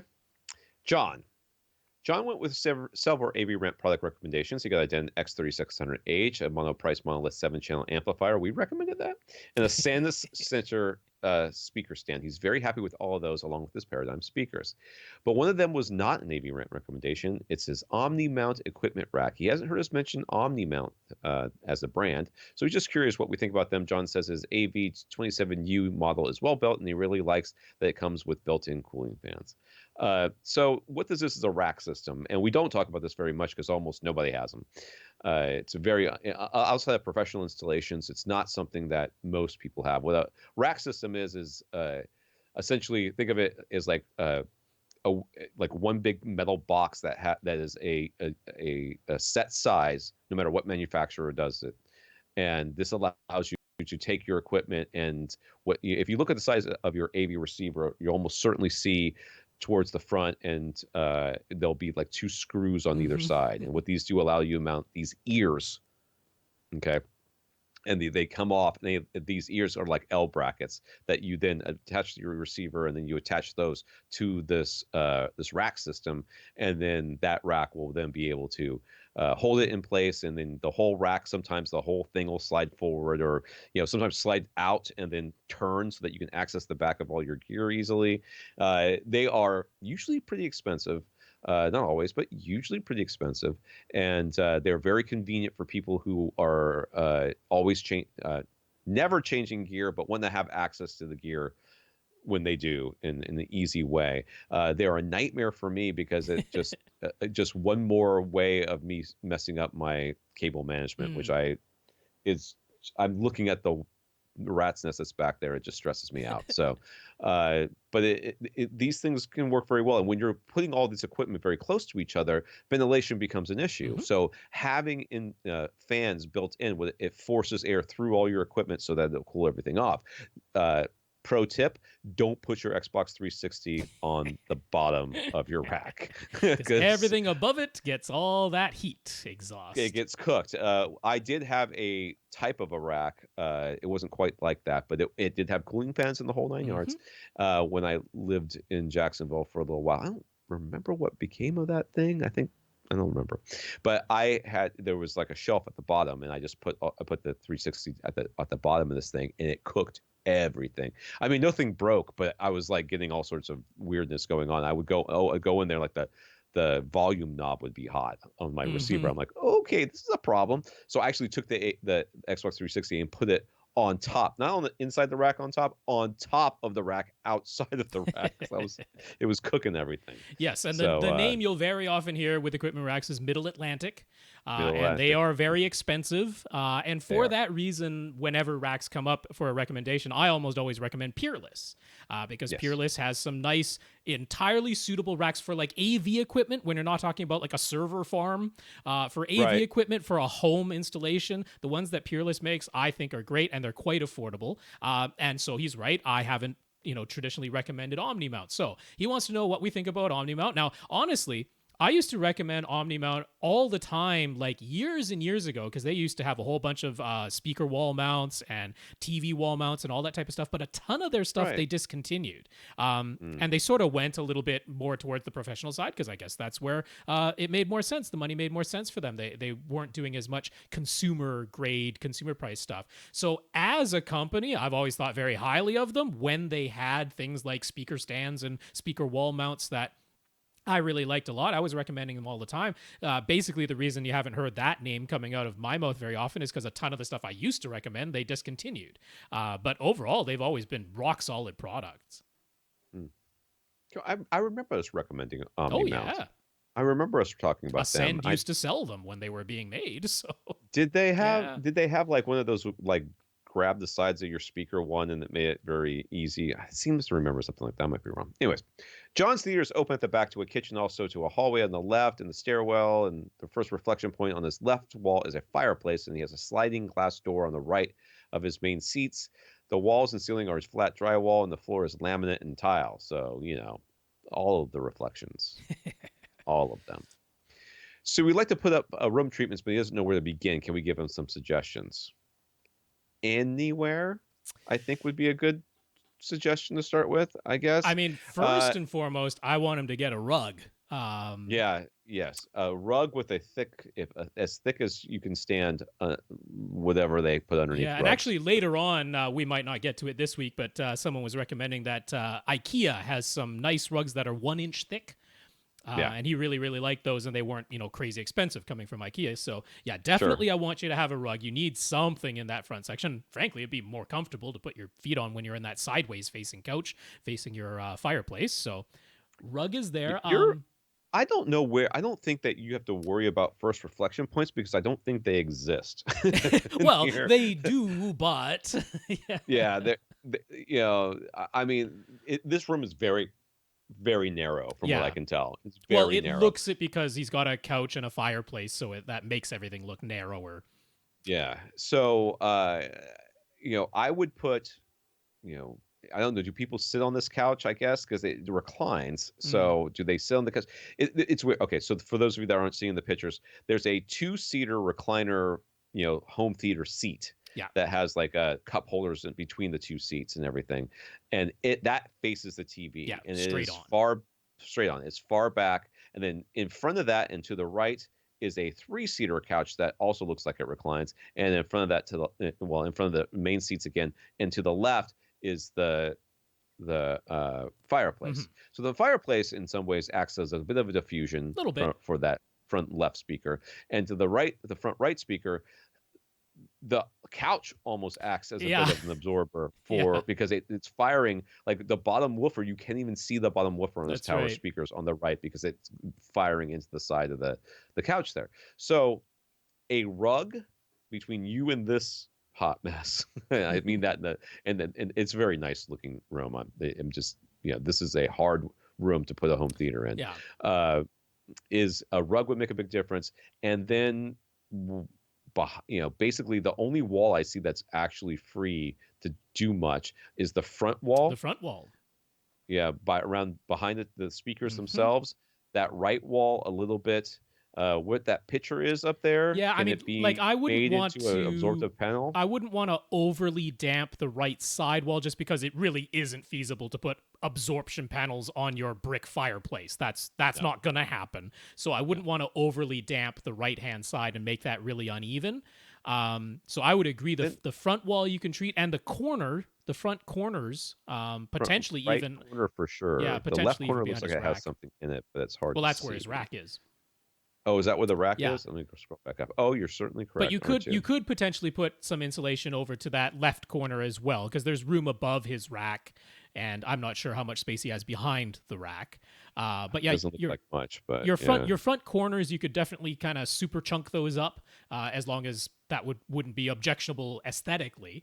And then the front wall, I mean, you could kind of treat the entire front wall, because that way at least any reflections that are going towards the back and then coming back towards the front, they're all just going to disappear on the front wall if you sort of treat the whole thing. So I mean, that whole front wall could just become fabric covered insulation, the whole darn front wall and the front corners if you wanted to.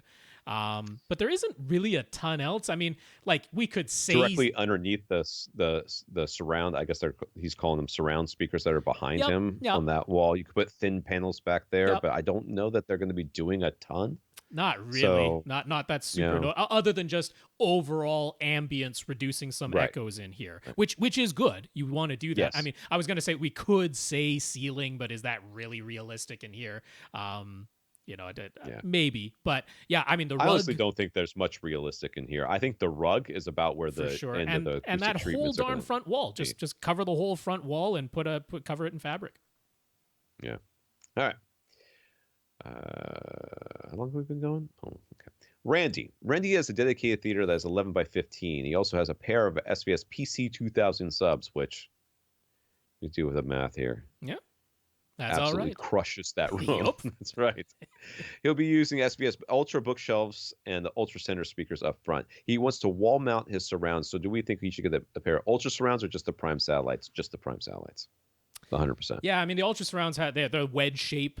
They're actually a bipole speaker. You do have the option of setting them up to be two monopole speakers sharing one wedge-shaped cabinet. But none of that's really necessary. I would agree. I'd get the Prime satellites and call it a day in this room size for sure. Yeah, so 11 by 15. I'm surprised you can even get both those subs in there. To be honest with you, there can't be a ton of seats in this room, and that's fine.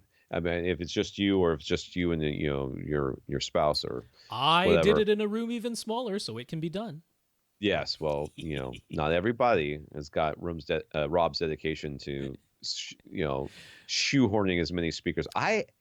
In all of our years of friendship, in all of our years of doing this podcast, I have never seen a picture of Rob's room. I have no idea. Well, there's the ones on Facebook. They're old at this point, but they're up there. Yeah. So, I could even, if you said to me, I ordered the Ultra bookshelves and Ultra Center, and it is way too big for my room, I would not be surprised. And I think the Prime bookshelves and Center would also be good in here. So you're on the right track. Yep. The satellites are not tiny little cubes, or actually tiny little rectangles. They are a good size speaker. I mean, I could take one off the wall right now and show it to you if you really want to, but I don't. But it's a good size speaker, and it has plenty of output for the 2.5 feet it's going to be away from your face. Indeed.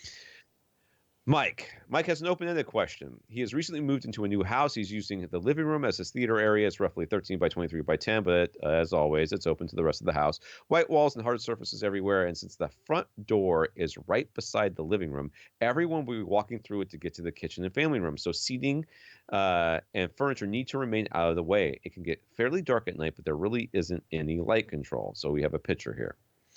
Family room, so it's kitchen, a big space he's dealing with. the big space, and front then... door. So you would walk in the front door, and there'd be a little, probably half wall to your right, and over that half wall would be the theater area, and past the theater area would be everything else: the family room, the kitchen, all of that. Now, the photos I'm showing were taken from a 3D, like a 360-degree camera thing. So there's like splices in here that make it look a little weird. His room is not actually like all disjointed, and parallel lines are not really parallel. If you're seeing, I don't know. You must be showing something different than I'm seeing. So if you look at some of the details, you're like, oh, that wall doesn't actually attach to that wall on that wainscoting. So yeah, I'm just looking at the overhead. Yeah. So. Yeah. If you walked in the front door, if you turn directly to your right and you step forward and put your hands on that little half wall, to your right would be the seats, and to your left would be the screen or whatever. So this is where we're at here. And wow, is that wood floor or tile? That's a strange floor. Yeah, that's I forget the name of that type of tile. Hexagonal? But yeah, that's a tile floor there. Yep. So he's got a little nook-looking thing there, and he's got a TV on a stand, and then he's got bookshelf speakers way out to the right and left corners there. And that is a 13-foot spread. It doesn't look it in the photos because there's such a large space, but that's a 13-foot spread.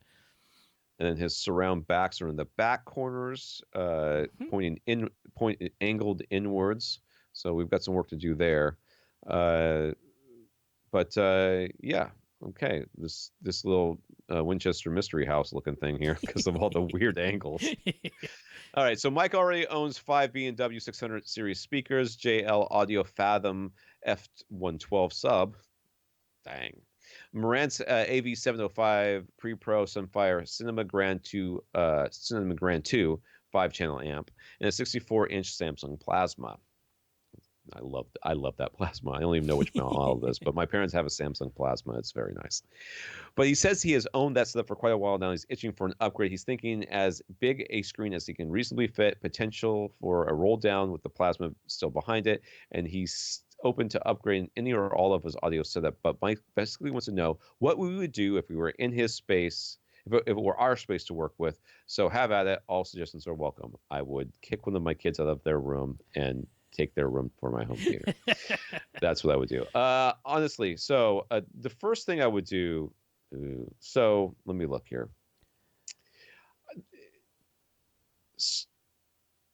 That family room, that family room is, could we maybe move everything over there and do it slightly differently? But I can't really. Let me look at that. It's really hard to see the pictures here because he didn't take any pictures of the family room. No, right? we're only seeing the living room, and that was certainly his intention to keep everything in there. That's very clear.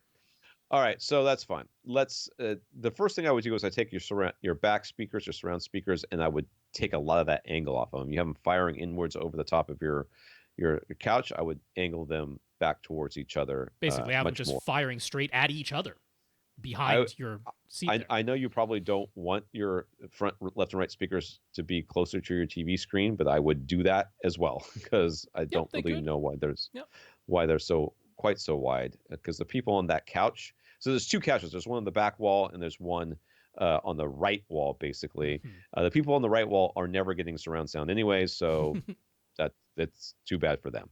I would. You can't, can you? I was going to say you can. I would move my couch forward, but I don't see any way of making that happen. That's a little bit tricky. I mean, he was saying there's a little bit of wiggle room, but not much. So yeah.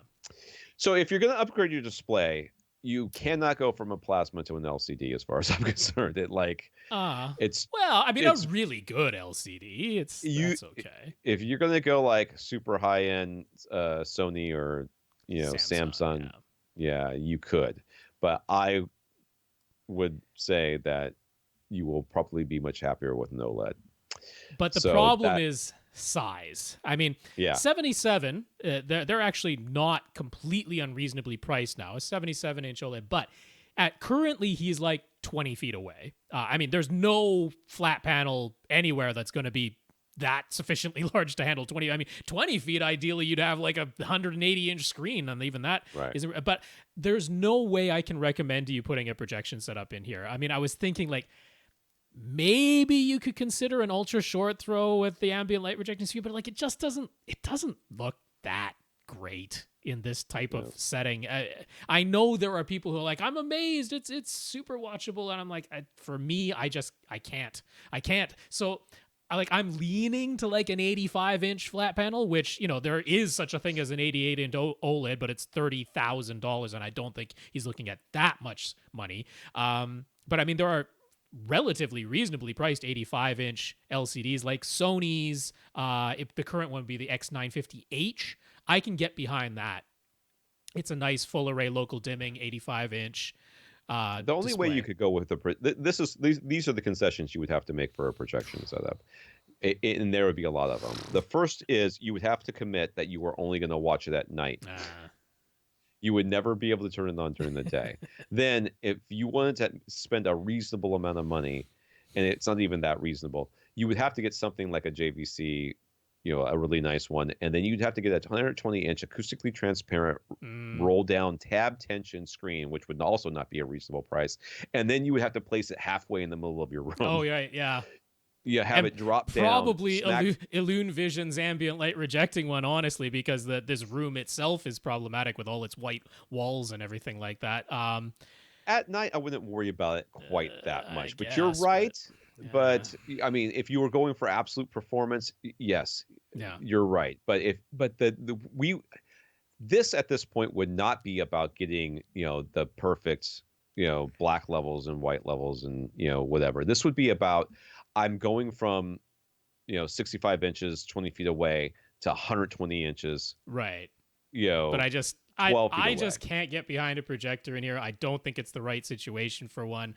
I mean, I like the idea of just going sheer size, and for that, you can't get an 85-inch OLED. But 77 inches is larger than 64.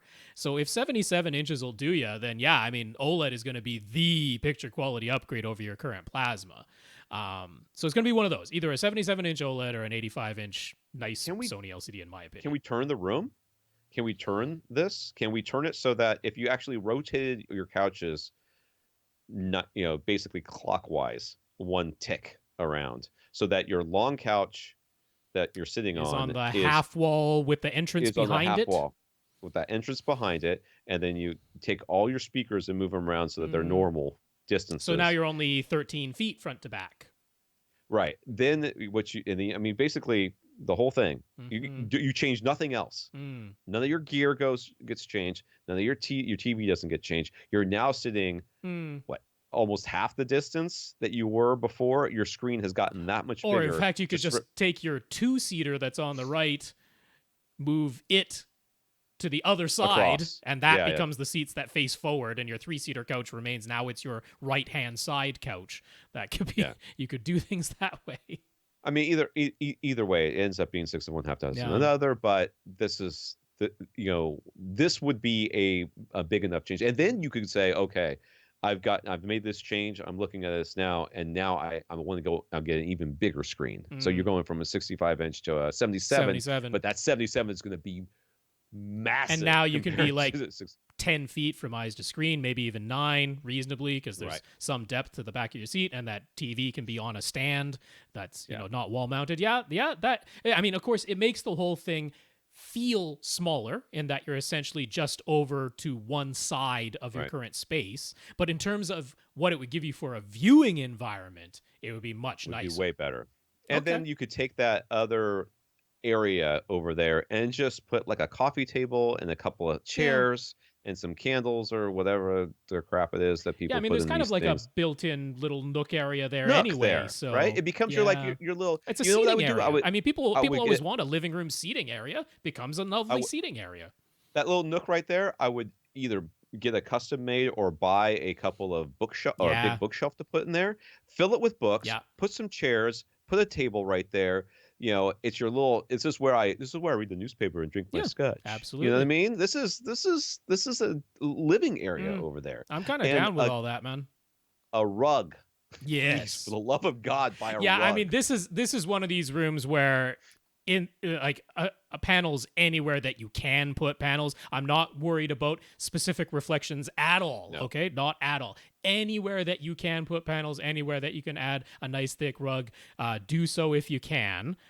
So we can basically leave it at that for what quote unquote room treatments would be in here. But now his speakers, his AV receiver, or his pre-pro, does he need to upgrade any of that? I mean, in my opinion, you don't need to, especially if you do rotate the room and you've got a shorter distance. I don't think those B&W speakers are really nice. What I would say is it might make sense for you to get a new pre-pro, just because if you're upgrading to a 4K HDR display, then your current pre-pro can't pass those signals through. So that might be the only thing. But I mean, that Sunfire amp is still fantastic. Your speakers are still great. If you just want to change, we're not going to tell you any specific speaker right now, because that's a personal choice that you need to, when we're able. You've been living with B&Ws, which are not designed to be flat frequency response. Yeah. They're designed to have a sound to them, which is their signature sound. And if you love their signature sound, the onus is going to be on you to go out there and listen to some stuff and say, okay, I know I liked my B&Ws, and I went out and I listened to X, Y, and Z, and this is what I thought of all three of these. Now, can you give me some suggestions? Maybe then we can do something. But what you can do while you're at home is take advantage of the two companies that we always recommend that offer completely free shipping both directions, which of course is SVS and AVRant. So that's a completely no-risk trial for you if you just want to get a taste of some different speakers than what you've been listening to for the past many years. Then order up some SVS and some AVRant speakers and have a listen and send them back. Completely nothing out of pocket. I agree. Mick from Australia. This comes from Facebook. Mick. It's the most Australian name in all of Australia. I love that name. I wish my name was Mick. No, it just sounds, my name's Tom. It's like the least exciting name in the world. Well, your name is Rob, so I guess we're in the same boat. Simple names. Simple names for simple men. Yup. Mick. From Australia. Do the SVS sound path isolation feet really work? Yes. Mm-hmm. Next question. On the recommendation, he bought an SPB 1000. He's very happy with it. And he is using it in a room with a concrete slab foundation, but the whole house is shaking, which means his wife is not happy as he is. Will the sound path isolation feet do the trick? They will do it something. They will reduce the shaking.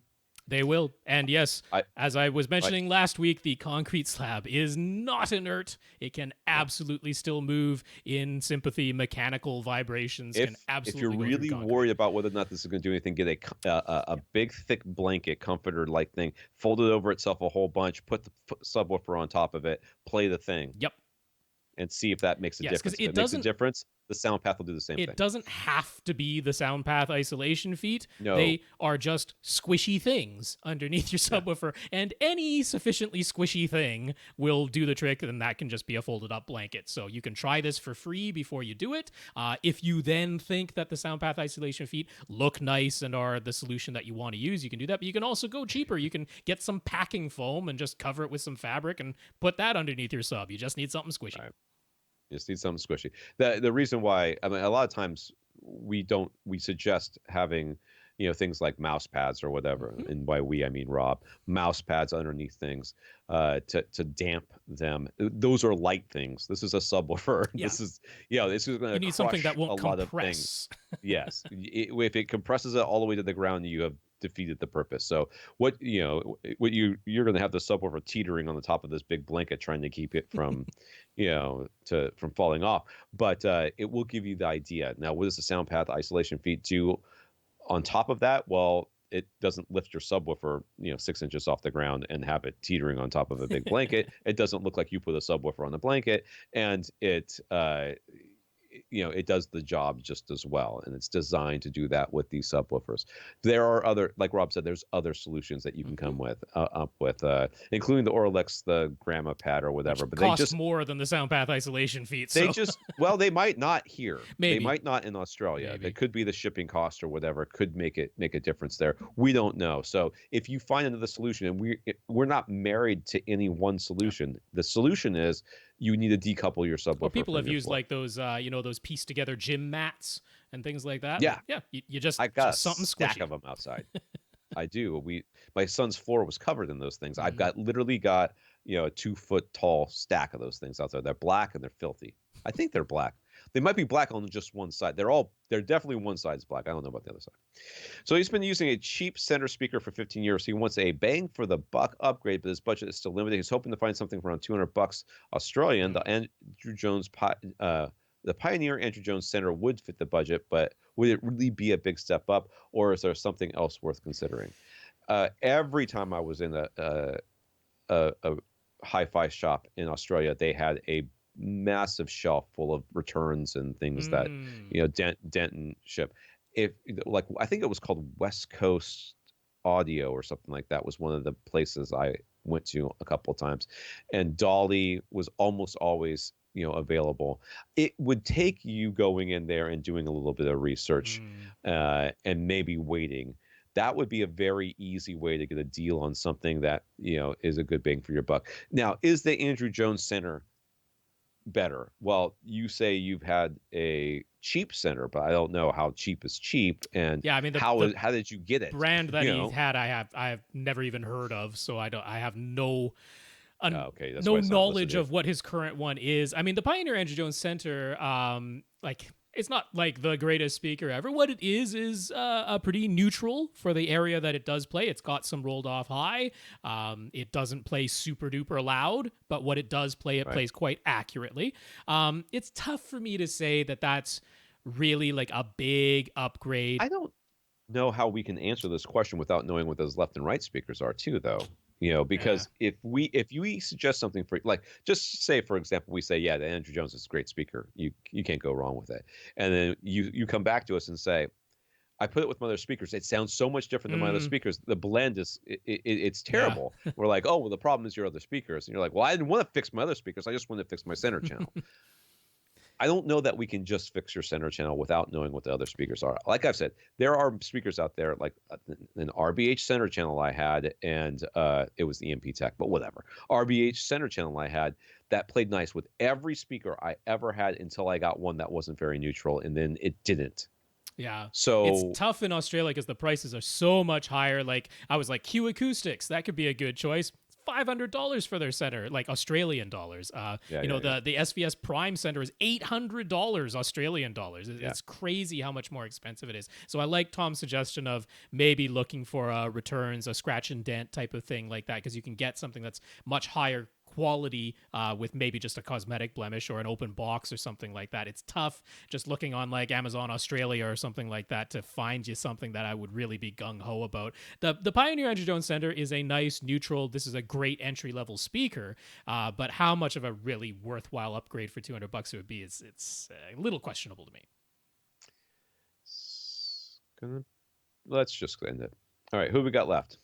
Whoa, dude, oh my God.